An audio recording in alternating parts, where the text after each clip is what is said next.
the Death Magnetic, obviously, it's a return to the old school, a little bit of thrash in there. And what was it like taking part and actually developing that music? Because you came in Saint Anger, already done. Right. This time, you're partaking and creating the album. Oh, yeah, no, it was great.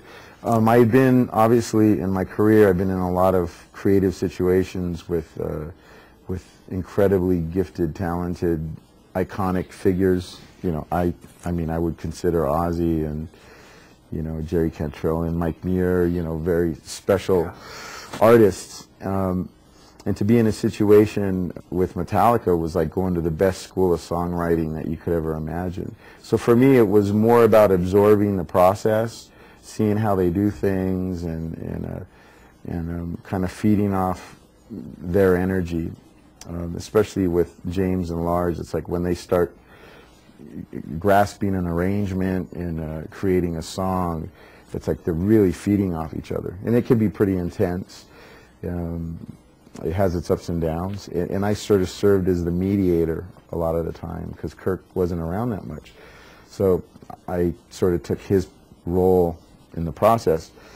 And it was great. I mean, I loved it.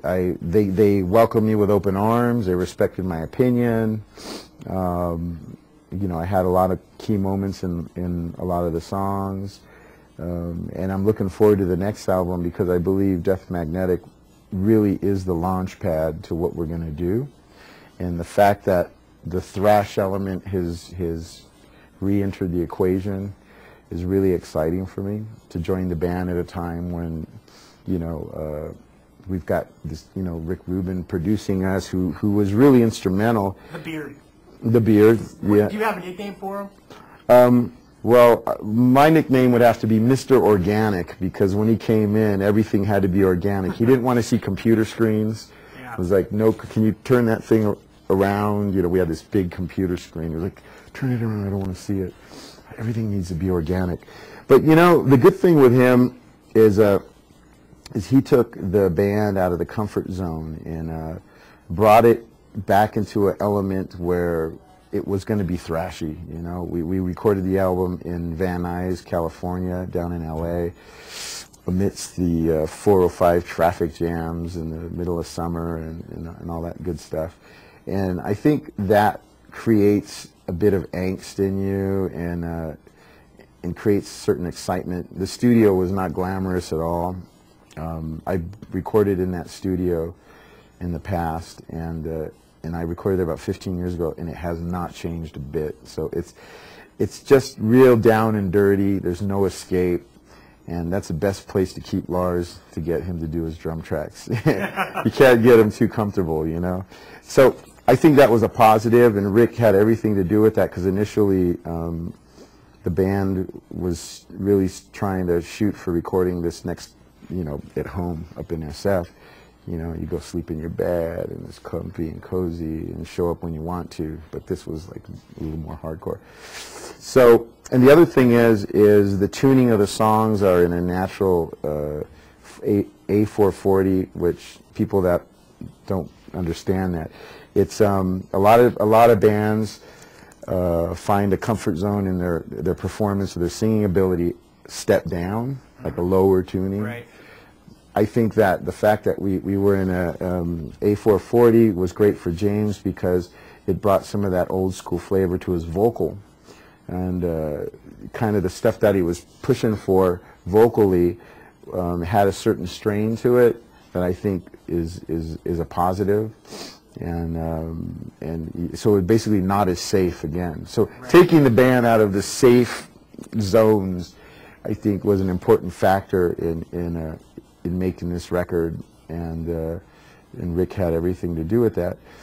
One of the other things that I'll bring up too is a lot of the songs we were writing, we were touring in Europe, the 20th anniversary of Master of Puppets. So some of the concepts of arrangement, we're not trying to copy anything, but the idea in terms of blueprint and laying out a song.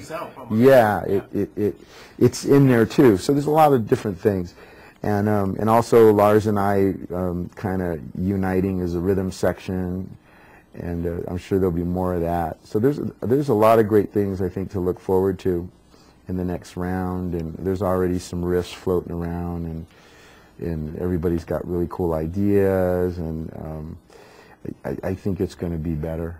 Actually, I'm excited. You like to hear that. There's going to be about probably 12,000 people here tonight. Oh, cool. And a lot of them seen Metallica for the first time. The last time you were here 5 years ago, the St. Anger tour. First time I ever saw Metallica. And what's it like? Because I know that my expectation is tonight, I'm going to see the best show I've ever seen. Right. I know you're a critic of yourself when you come out. What's it like after a show and you're like, oh man, I could have done this, I could have done that? How often does that happen? With me, it happens all the time. The other guys are a little more easygoing with it. At the end of the day, we want to have fun, so we try to challenge ourselves, like, you know, Short Straw, for instance. It's like, you know, a song like this we just started bringing back into the mix. Songs like Through the Never.